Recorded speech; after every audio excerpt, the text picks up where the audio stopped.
Bonjour tout le monde et bienvenue aux séries webinaires du guide d'application des règles du jeu de 2017. C'est la première fois que j'essaie de le faire en français, alors j'espère que tout va bien aller, mais le webinaire va être enregistré et mettre en ligne sur le site de YouTube de Rugby Canada pour que vous puissiez retourner et revoir quelques parties si vous avez besoin de plus de clarification. Bon, on va commencer avec nos objectifs aujourd'hui. On va essayer de comprendre les bases du domaine essentiel d'intérêt, ce qui est évidemment les mesures pour limiter les contacts à la tête. On va aussi comprendre les différences entre le rugby communautaire et le rugby professionnel grâce aux exemples de vidéos. On va examiner aussi comment nous appliquons les directives relativement au plaquage dangereux au rugby communautaire. Et finalement, on va essayer d'identifier comment nous travaillons tous ensemble pour nous assurer que le bien-être de nos joueurs soit notre préoccupation principale. Alors, nous allons commencer avec les mesures. Voici le communiqué de World Rugby. Et pour que vous sachiez, je dirais qu'une des notions importantes, c'est de reconnaître qu'il n'y a pas forcément des changements à la définition dans les règles du jeu des plaquages dangereux. Par contre, ils ont redéfini les sanctions. Ils ont renforcé ces sanctions pour qu'il y ait un critère un peu plus élevé que dans le passé. Et on va discuter ces critères dans quelques minutes. Alors, la première définition qu'on veut voir, c'est le plaquage accidentel. Et lorsqu'un joueur entre en contact avec un autre joueur dans le cadre d'un plaquage ou d'une tentative de plaquage ou dans le cadre d'autres phases du jeu, si le joueur entre accidentellement en contact avec la tête d'un adversaire, directement ou si le plaquage débute au-dessus de la ligne des épaules, ce joueur peut être sanctionné. Et quand on dit peut être sanctionné, on ne veut pas dire qu'il n'y aura pas de sanction du tout, mais on veut dire qu'il y a un minimum de pénalité, mais il y a aussi, même dans des circonstances accidentelles, la possibilité d'un carton jaune ou un carton rouge. Alors ici, on va regarder un exemple d'un coup de pied de pénalité. Et on va voir que le plaqueur fait initialement contact avec l'épaule du porteur du ballon et le plaquage glisse vers le cou et la région de la tête. Alors, voici, on va le jouer maintenant.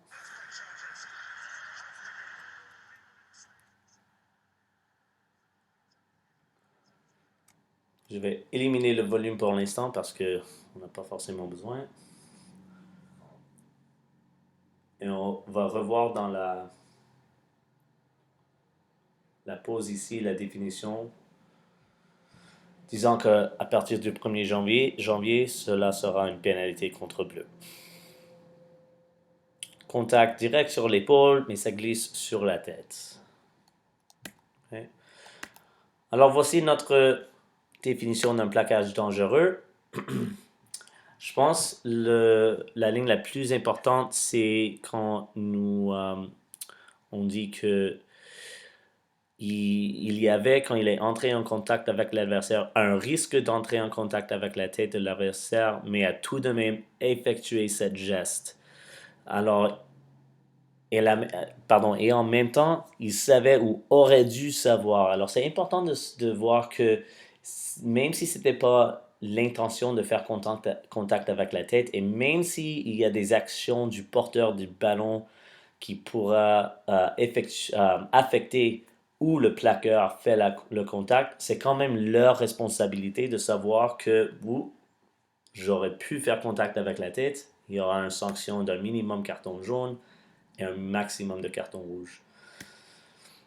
Ici, on verra quelques exemples. Alors ici, l'exemple du carton jaune, on va voir que la contact du plaqueur était d'abord fait près du cou et de la région de la tête du porteur du ballon avec une force modérée, faisant preuve d'imprudence. Cet terme de force modérée va être important plus tard.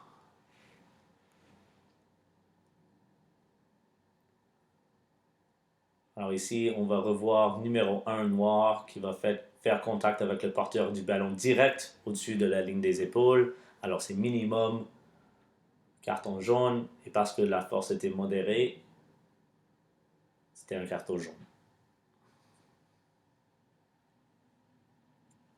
Okay. Et voici un exemple d'un carton rouge où le plaqueur fait d'abord le contact au-dessus de la ligne des épaules avec une force considérable. On va voir ce qu'on a ici.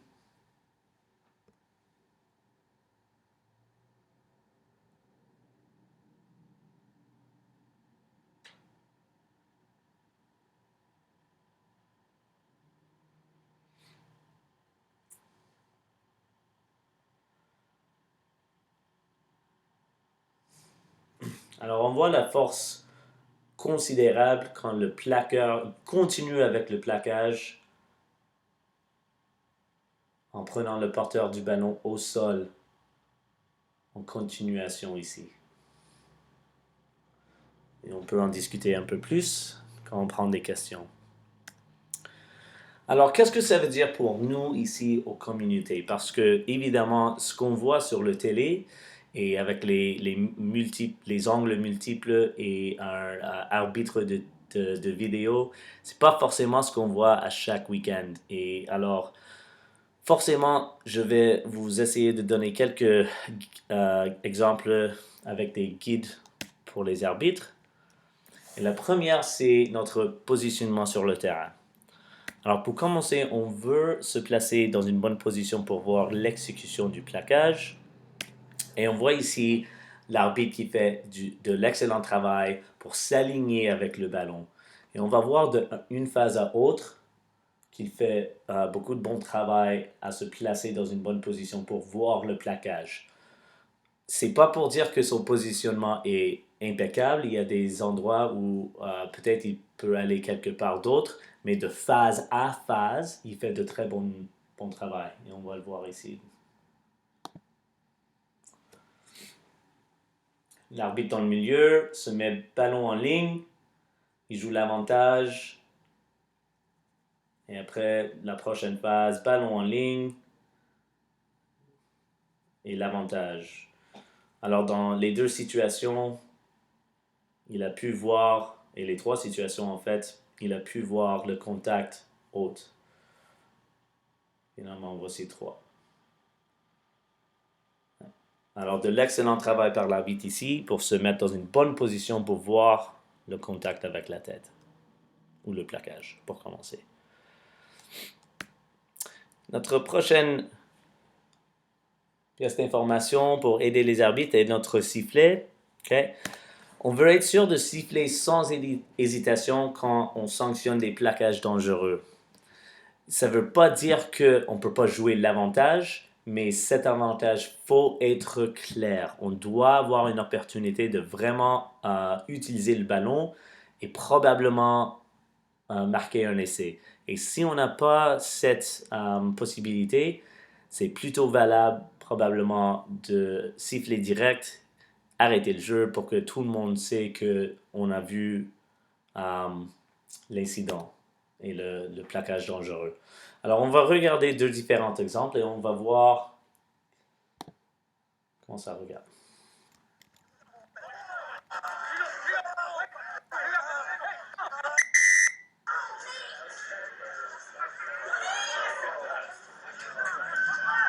Alors, c'est difficile à voir dans le premier exemple. Je vais les rejouer ici. Mais dans le premier exemple, on a vu que l'arbitre a joué un avantage qui n'était pas probablement allé venir. Et dans le deuxième exemple, direct, même s'il y a peut-être plus de possibilités dans le deuxième exemple de jouer un avantage, on a vu le sifflet direct de l'arbitre. Tous les joueurs s'arrêtent, savant que l'arbitre a bien vu le plaquage dangereux.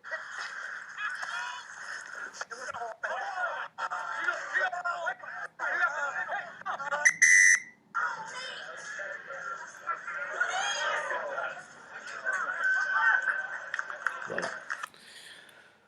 Bon. Prochaine chose qu'on veut regarder, c'est le temps et l'espace que vous avez comme arbitre quand vous sifflez et arrêtez le jeu. Alors, donnez-vous le temps et de l'espace pour prendre votre décision. Le moment où vous sifflez, c'est votre moment. Alors, ça vous donne une opportunité de vraiment être conscient de votre critère des plaquages pour décider est-ce que c'est pénalité coup de pied, est-ce que c'est carton jaune ou est-ce que c'est carton rouge. OK? Et aussi, de soyez calme. C'est vraiment la responsabilité des joueurs sur le terrain de savoir quelle est la sanction qui peut être donnée contre eux s'ils se mettent dans une position où ils plaquent haut. C'est leur responsabilité de plaquer plus bas. On va voir dans cet exemple comment l'arbitre a vraiment pris son temps pour prendre cette décision avec le travail de son arbitre assistant.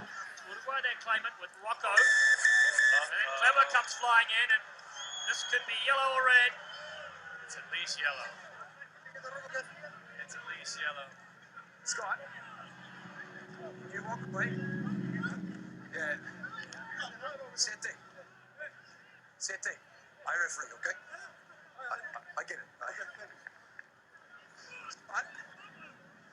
Unless you have anything to add, it looks like a yellow card against the white player over here, number 7. Yeah, Stephen White. Thank you. 7.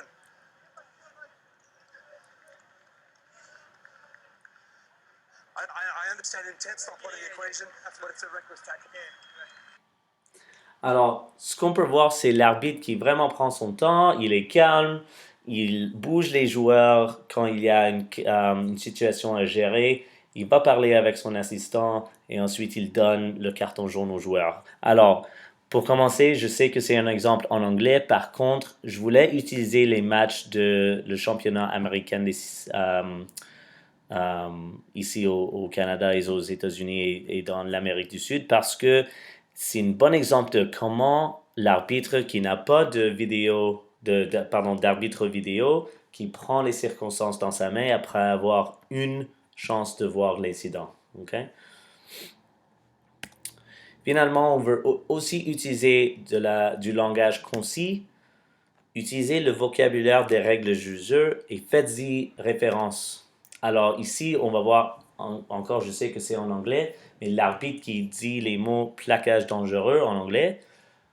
Par contre, c'est aussi un bon exemple de comment il a bien géré la situation.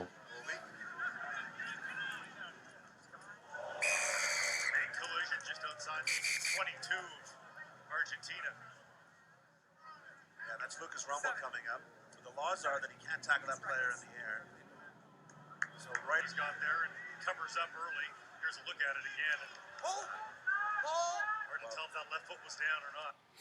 Alors direct quand l'arbitre a vu l'incident ou le plaquage dangereux, il cite directement, il prend son temps, okay, et ils utilisent seulement le langage dans les règles du jeu. Et c'est important parce que ça peut être appliqué aussi dans des autres phases du jeu.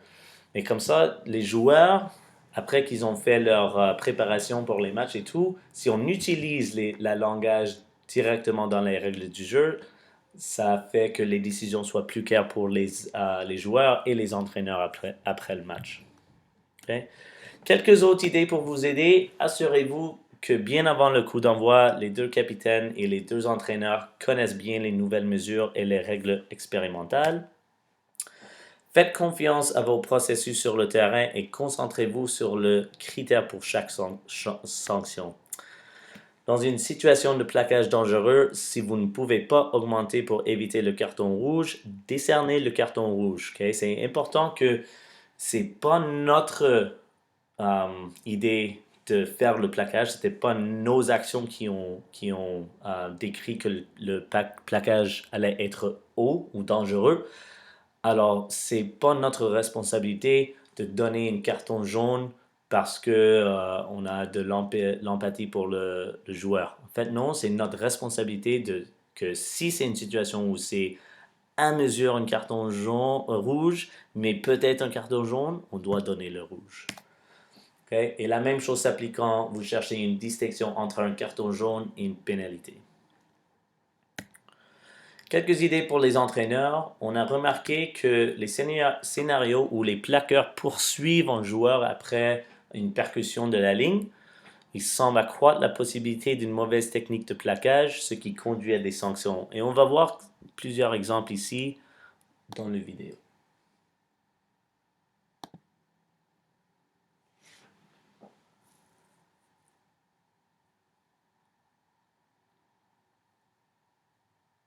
Alors on voit percussion de la ligne et le plaqueur qui poursuit, qui souvent fait le contact plus haut.